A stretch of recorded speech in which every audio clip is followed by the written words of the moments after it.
Bonsoir à tous pour la suite de cette soirée. Donc je vais me présenter en quelques mots. Je suis Béatrice d'Épinay et je suis donc laïque consacrée dans la communauté de l'Emmanuel, donc engagée depuis pas mal d'années et donc sur Dinard depuis un peu plus de 2 ans maintenant. Et comme il m'a été demandé, j'ai pris le temps aussi de méditer pendant ce temps de l'Avent et de me laisser aussi interpeller par le fait qu'on peut toujours avancer plus sur le chemin de la prière. Et en relisant l'évangile où on voit l'ange qui vient annoncer à Marie, j'ai vraiment été frappée, comme quoi la parole de Dieu pour chacun de nous est toujours vivante. J'ai été frappée par cette parole. L'ange entra chez elle, comme quelque chose de tellement simple, voilà, quelque part assez facile. Et ce qui m'a frappée, c'est que Marie n'est pas tellement bouleversée par l'ange, mais par sa parole.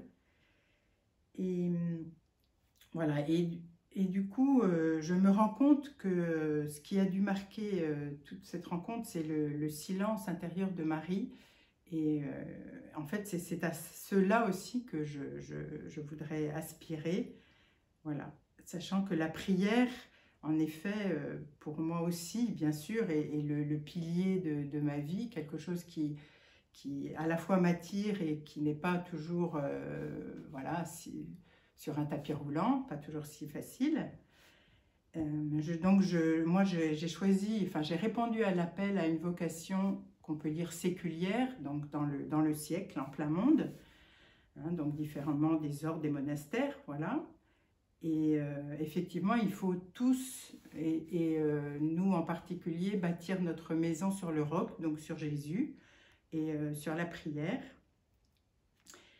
Alors, entrer dans l'intimité, je me dis que pour moi, c'est essayer de laisser toujours la porte ouverte et surtout de m'entretenir de tout avec le Christ.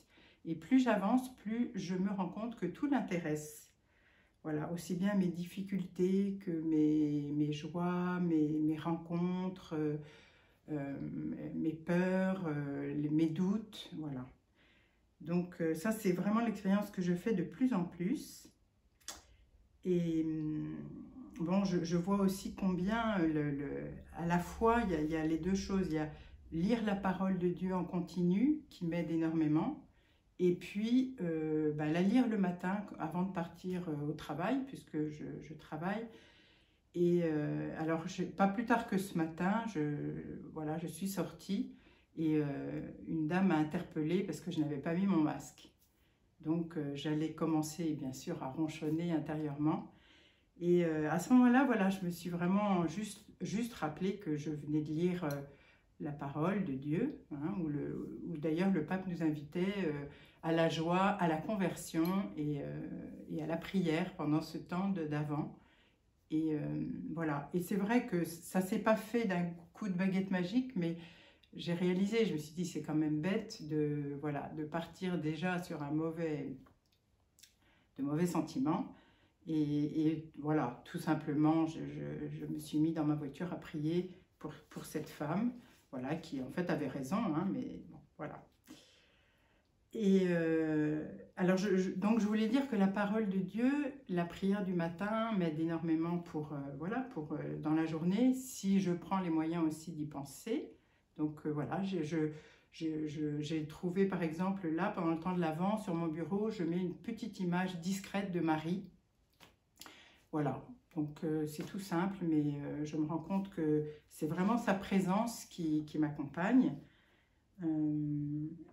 Et puis, par exemple, le premier confinement, on avait du temps aussi, et j'ai lu la Bible beaucoup plus en continu. Alors, bon, certains livres, je passais un peu plus vite quand ils sont un peu difficiles, mais cela m'a fait revivre en fait une expérience que j'avais vécue au tout début de ma rencontre vraiment profonde avec le Christ, où j'avais réalisé combien en fait le Seigneur revient sans cesse vers nous et vers moi. J'ai été absolument touchée par la patience du Seigneur qui n'est jamais à court pour revenir nous sauver de notre misère. Voilà, donc je rends grâce pour l'appel, la fidélité du Seigneur, et je désire aussi toujours plus le connaître pour l'aimer davantage.